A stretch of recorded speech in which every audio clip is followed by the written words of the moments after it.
Now I want to expand a bit on the concept of storing the pain with the unforgiveness. I've seen two broad kinds of storing. They both involved locked luggage that contains anger, pain, and unforgiveness.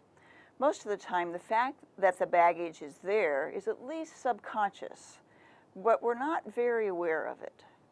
In one case, we leave the baggage by the side of the road, so it feels like we've forgotten it, sort of. It feels like we've, moved on, except we visit it pretty regularly.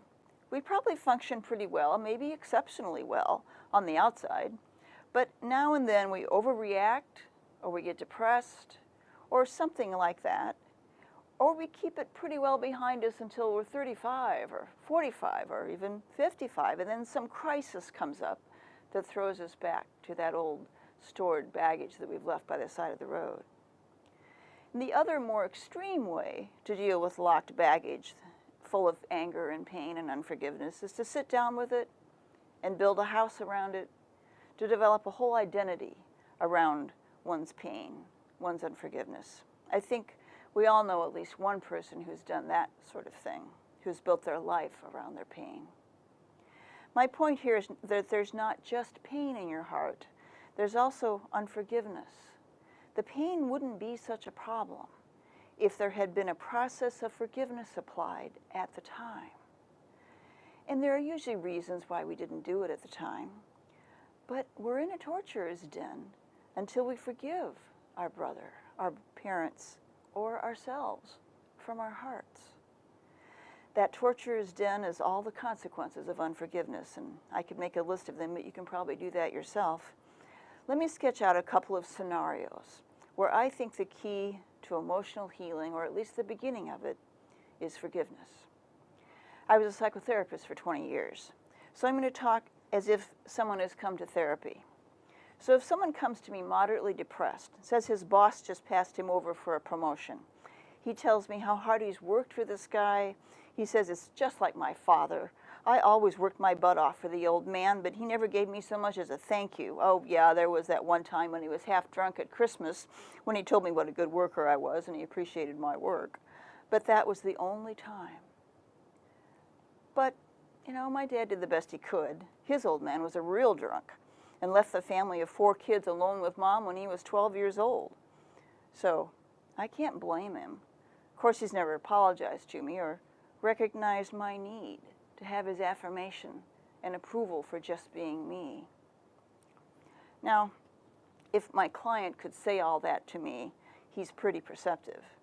So if this is my client, I would assume that the depth of his depression has a lot to do with that old stored baggage about his dad. And at some point I would invite him to open up that baggage and start sorting through it. He's been visiting that baggage now and then, when something reminds him of his dad, or when, like this, it feels similar to his dad's treatment of him. But he always leaves the baggage unopened by the side of the road when it gets too uncomfortable. He would sound to me like someone who has excused his dad, but not forgiven him. The part I'm listening to there is that part about Grandpa being a real drunk. I should be glad it wasn't worse. But that's minimizing pain. We don't need to minimize our pain. It's important not to. Because I call this approach Christian denial. I shouldn't be angry, so I'm not. But you can hear it in my voice, can't you?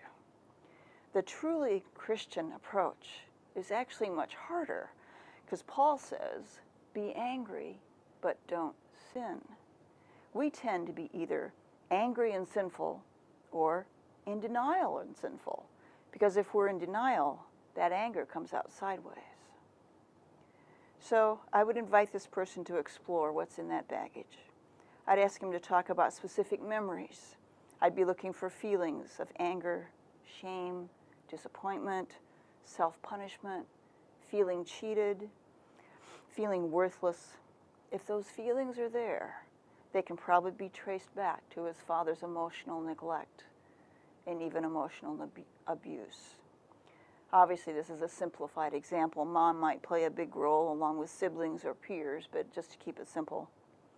Now, if he's still in his 20s and he can see that his father's neglect is the issue in his shame, like he never helped me feel worthwhile as a person.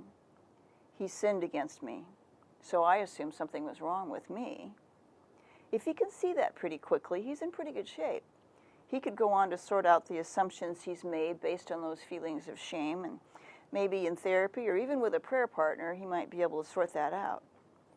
But if he's in his 30s or 40s or older, he's had a longer time to build on that foundation of shame, and a longer-term therapy may be in order for him to really heal, to really be able to forgive his father and really forget it.